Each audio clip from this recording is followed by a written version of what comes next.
it's Mark again. Gonna do another Scotch Sunday. Welcome, thanks for viewing. Give it a like or thumbs up if you do. Appreciate it. Appreciate any feedback. Tell me if I'm doing something I could do differently. Whatever. Tell me I'm talk too much, too little, whatever. But yeah, appreciate any feedback. So anyway, today I have the Edradour. This is the Signatory bottling, independent bottler. Edradour is known as Scotland's little gem, and it means between the two rivers.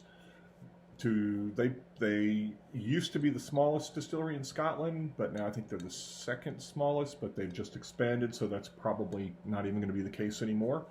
They produce only about 25,000 gallons of Scotch per year, but last year they doubled. They expanded and they're doubling production. So 25,000 gallons, to put that in perspective, Glenfiddich makes 3.5 million gallons. So the distillery is small. It was originally only run by 2 people, but I think now they've added, obviously they've had to add more since they have that. They used to have their own malting floor, but they no longer do their own malting. The head distiller came from Lefroy, I think. And he came over when they were small and part-time, and he, of course, was only going to, I think we're supposed to work 2-3 days a week, and then I think he ended up working 6, and now, probably even more than that. He was pulled out of retirement from Lefroy, and they produced, at the time, again, this is pre-2009, they were producing only about 18 casks a week. But we won't see anything from the new stills probably for several more years.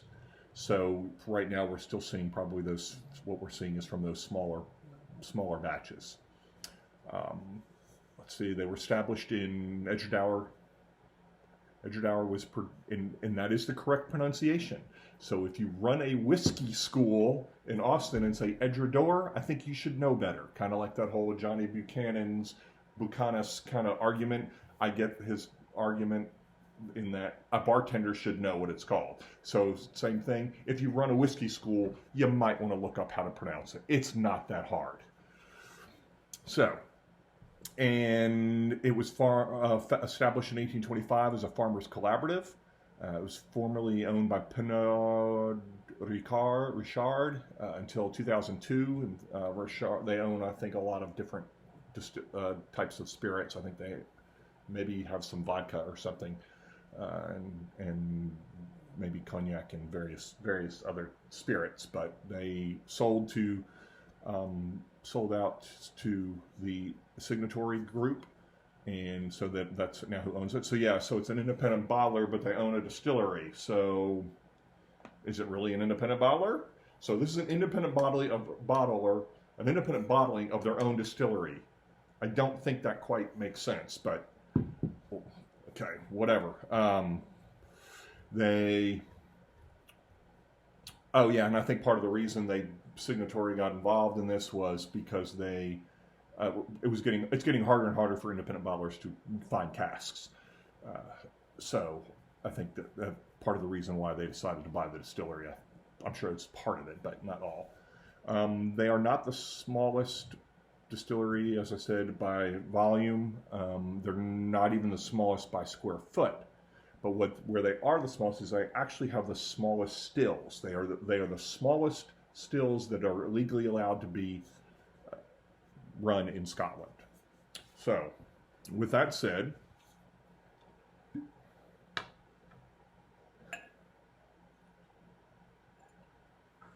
all right. So we'll do that.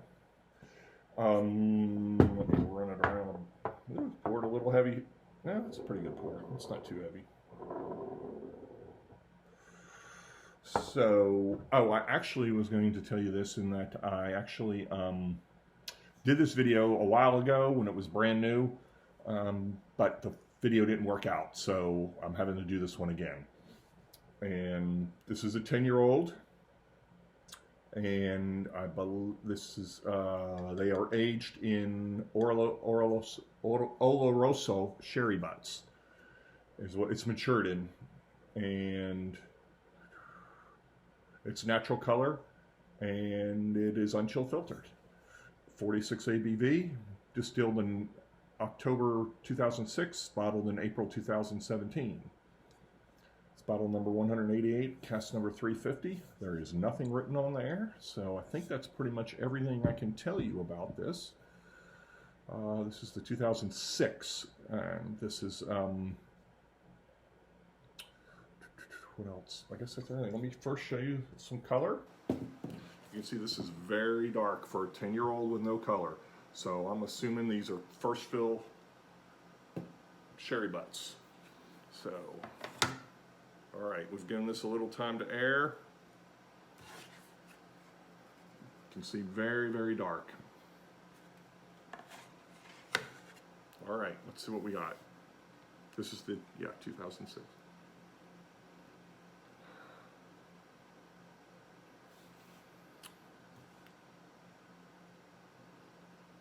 Get something like molasses.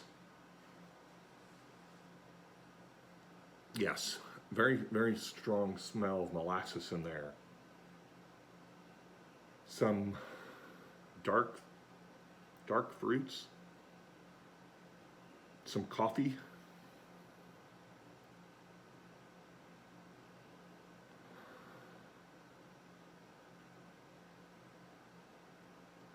Some like more like milk chocolate, not dark chocolate, but I'd say a milk chocolate in there.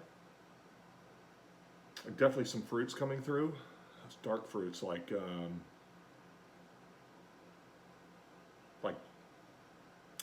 figs, currants.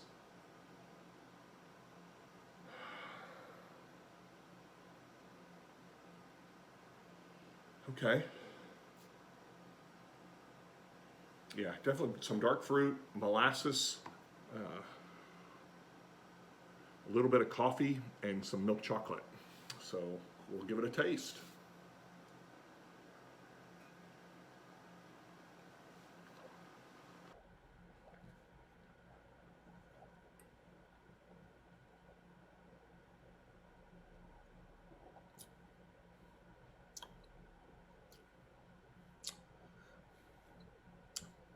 Fruity, a lot of fruit,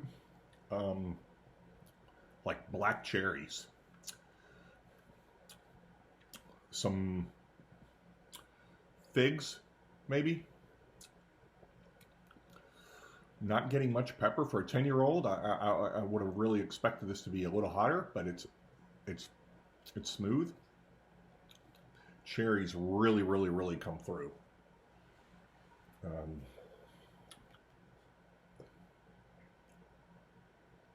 What else is, something else is in there?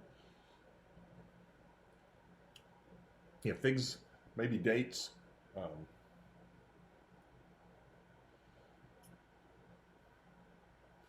Plums, I think, maybe. Very fruity. I think those are the thing that come through the most for me are going to be, on the taste, is going to be the dark cherries, figs, and plums. Not very peppery. Not much oak either. Okay, I'm getting a little bit, well, I'm getting some toffee on the scent now. So some sweet toffee. This smells great.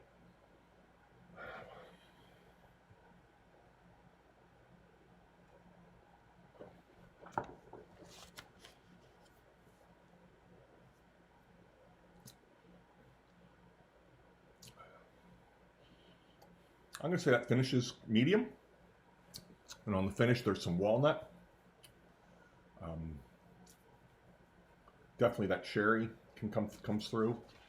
This is a really good dram for a 10-year-old. I will definitely buy a couple more bottles of this.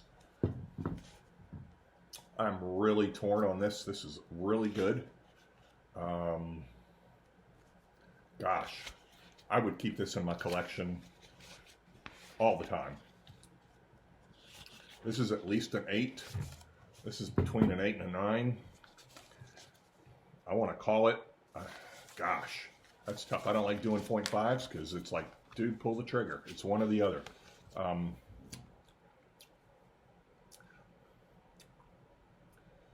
Man, I'm going to go with an 8. I'm going to go with an 8.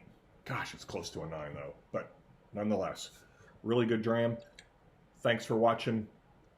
Give it a thumbs up. We'll see you next time.